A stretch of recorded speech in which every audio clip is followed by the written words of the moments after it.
Hello students, so today we are starting with chapter 8, ratio and proportion. Okay, so before starting with the chapter, first we should know what is a ratio. So if there are two quantities and you are able to represent it in the form of a fraction, for example, we take A and B and we represent it in the form of a fraction.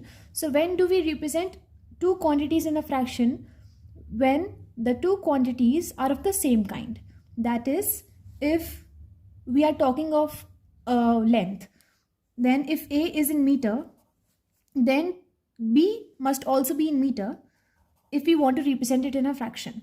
And the same quantity which is represented in a fraction, we can represent it in the form of a ratio as well. How do we write it? We can write this same fraction as A ratio B.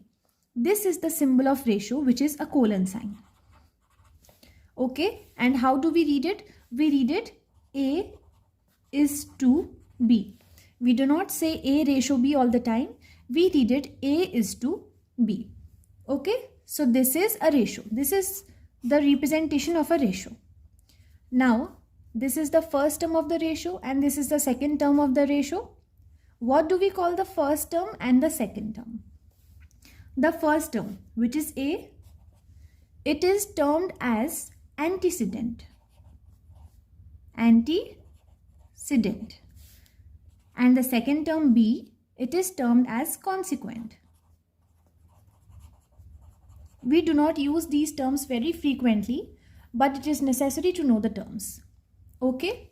Now, we will see some important properties about ratio which will be required in solving the questions further. Okay?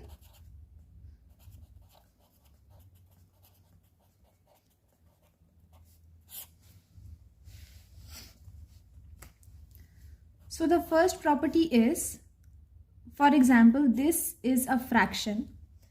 As you must have learned earlier in your previous chapter when you must have done fractions, तो fractions में क्या होता था? If you multiply both the numerator and the denominator with the same number, then it does not make any changes. Which is, if you multiply A by M and B also by M, it will become MA and MB.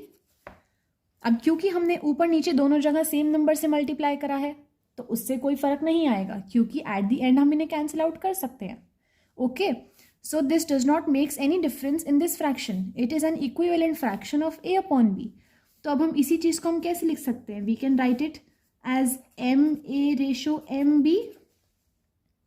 So the first property states that like we can multiply a same number both in the numerator and the denominator.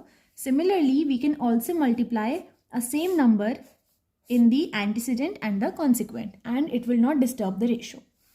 A ratio B will be equal to MA ratio MB. How? Because afterwards we can cancel it out.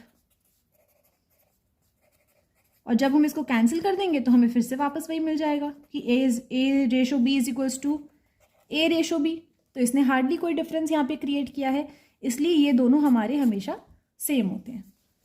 Similarly जैसे हम यहाँ पे multiply कर सकते हैं, ऐसे ही हमारी second property क्या है कि हम सेम नंबर से अपने न्यूमरेटर और डिनोमिनेटर को डिवाइड भी कर सकते हैं. A divide by M and B divide by M. तो हम इसको कैसे लिख सकते हैं कि A upon M ratio B upon M, और ये दोनों भी हमारे सेम रहेंगे.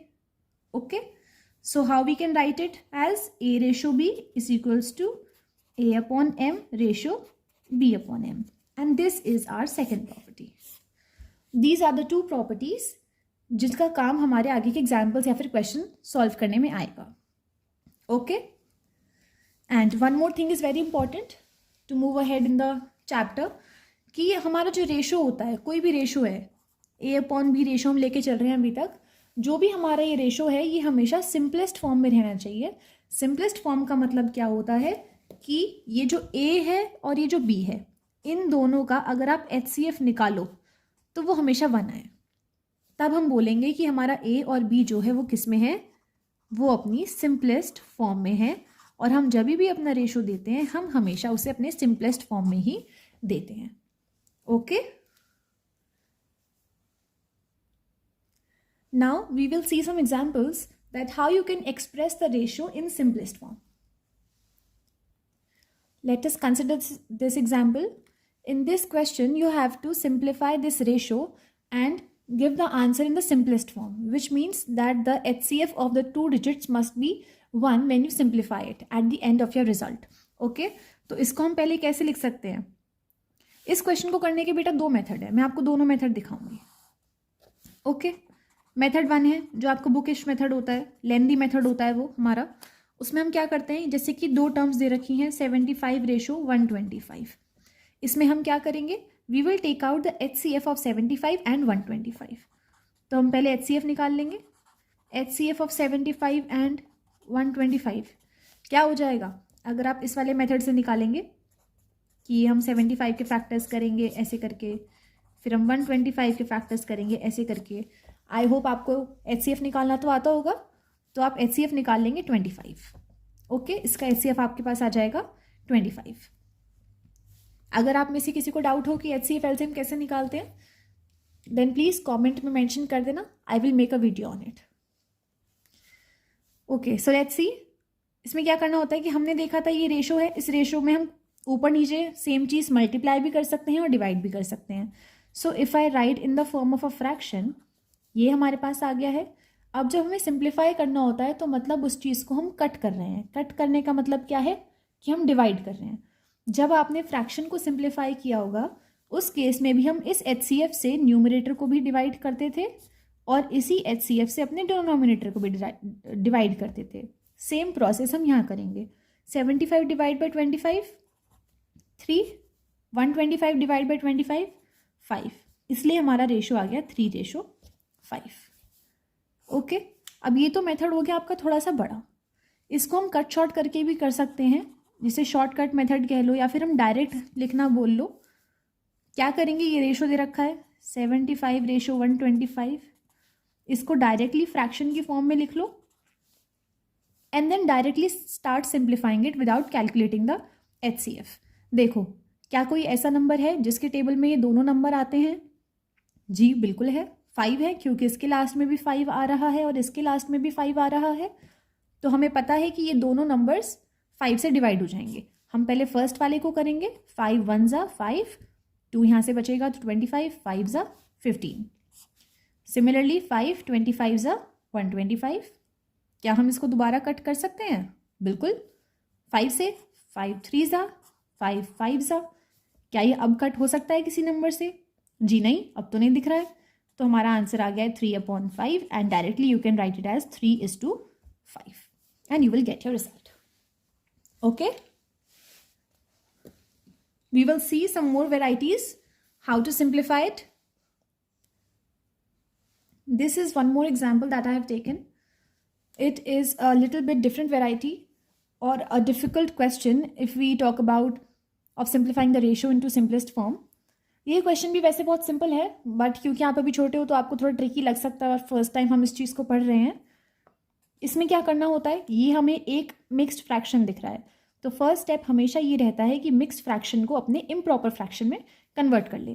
कैसे करेंगे, 8 को हम 3 से मल्टीप्लाई करेंगे और जो आंसर आएगा उसमें यहाँ से ये चीज़ प्लस कर देंगे. ओके, सो 8 3 24, 24 + 1 इज, ओके मैं लिख के दिखा देती हूँ जिससे कन्फ्यूजन ना हो आपको. Upon 3 ratio 6 × 4 + 1/4.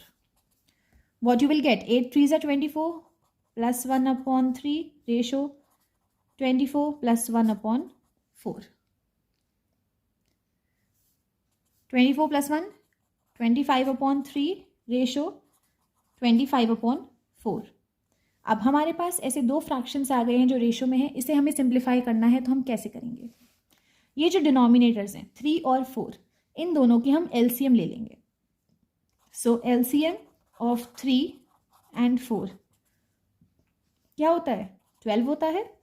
तो क्या करना होता है, नेक्स्ट स्टेप क्या होता है कि जो भी LCM आया है उस LCM से एंटीसीडेंट को और कॉन्सिक्वेंट को हम मल्टीप्लाई कर देंगे. क्या कर देंगे, multiply. We multiply 12 here and we also multiply 12 here. Now हमें पता है 12 के नीचे कुछ नहीं है तो क्या है 1 है, यहाँ भी लगा देते हैं, सॉरी यहाँ मल्टीप्लाई है. अब इस चीज़ को हम सॉल्व कर सकते हैं.